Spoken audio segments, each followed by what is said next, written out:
हर प्रेम यात्रा में एक ऐसा समय आता है जब दो लोग केवल एक दूसरे को पसंद करने या साथ बिताने से आगे बढ़कर आत्मा के स्तर पर जुड़ जाते हैं। यह कोई अचानक होने वाली घटना नहीं होती, बल्कि यह उन छोटे छोटे प्रयासों का परिणाम होती है जिन्हें दोनों मिलकर समय के साथ निभाते हैं। यह जुड़ाव केवल शारीरिक आकर्षण या भावनात्मक लगाव से कहीं गहरा होता है। यह एक ऐसा बंधन होता है जो शब्दों से परे है, जहां ना कोई बनावट होती है और ना ही किसी प्रकार का दबाव। यहाँ केवल सहज स्वीकार होता है, जैसे कोई कह रहा हो, तुम जैसे हो वैसे ही मुझे पूरे हो। यह आत्मिक जुड़ाव तब आता है जब दोनों एक दूसरे की कमजोरियों को देख चुके होते हैं और उन्हें पूरी तरह स्वीकार भी कर चुके होते हैं। अब कोई आदर्श छवि बाकी नहीं रहती, केवल वास्तविक इंसान और उसकी सच्चाई बचती है। जैसे कोई यह कहता हो, मैं जानता हूं तुम कौन हो और फिर भी मैं तुम्हारे साथ हूं। इसी के साथ मैं और तुम का फर्क धीरे धीरे मिटने लगता है और उनकी पहचान हम में घुल जाती है।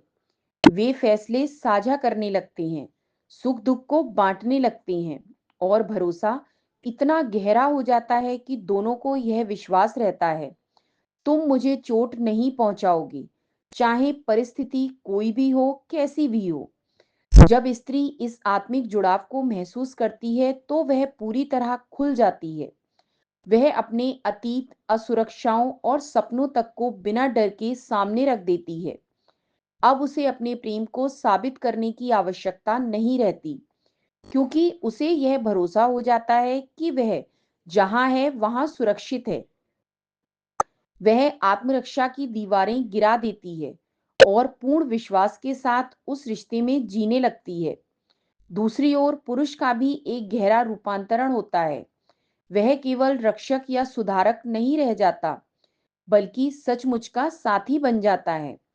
अब उसे स्त्री को बदलने की आवश्यकता नहीं होती, बल्कि उसकी यात्रा में साथ चलना, उसे सुनना और समझना उसकी प्राथमिकता बन जाती है।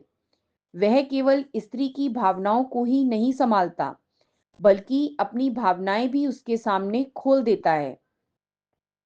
यह रिश्ता अब एक तरफा प्रयास नहीं रहता, बल्कि दोनों का बराबर का योगदान होता है। इस आत्मिक गहराई के कई संकेत होते हैं। संवाद की आवश्यकता कम हो जाती है, क्योंकि मौन भी बहुत कुछ कह देता है। झगड़े भी अब दूरी नहीं लाते, बल्कि समझ और निकटता को और गहरा करते हैं। दोनों का विकास अब केवल व्यक्तिगत नहीं रहता, बल्कि साझे अनुभवों के साथ होता है। भविष्य की योजनाएं भी अब मैं या तुम की जगह केवल हम के रूप में होती हैं।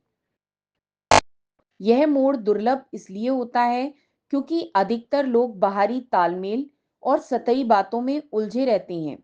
आत्मिक जुड़ाव पाने के लिए धैर्य, निष्ठा और सच्ची उपस्थिति की आवश्यकता होती है। इसके लिए अपने अहम को त्यागना पड़ता है, क्षमा और स्वीकार का अभ्यास करना पड़ता है और सबसे बढ़कर दूसरे को पूरी स्वतंत्रता के साथ प्रेम करना पड़ता है। जब यह जुड़ाव सच में हो जाता है तो रिश्ता केवल एक जिम्मेदारी नहीं रहता, बल्कि एक साधना बन जाता है। हर दिन, हर क्षण एक दूसरे के होने की अनुभूति ही सबसे बड़ा सुख बन जाती है। यही वह स्थिति है जहां जीवन केवल एक यात्रा नहीं रहता, बल्कि एक पवित्र संगति बन जाता है, जिसमें तुम और मैं नहीं, केवल हम होते हैं।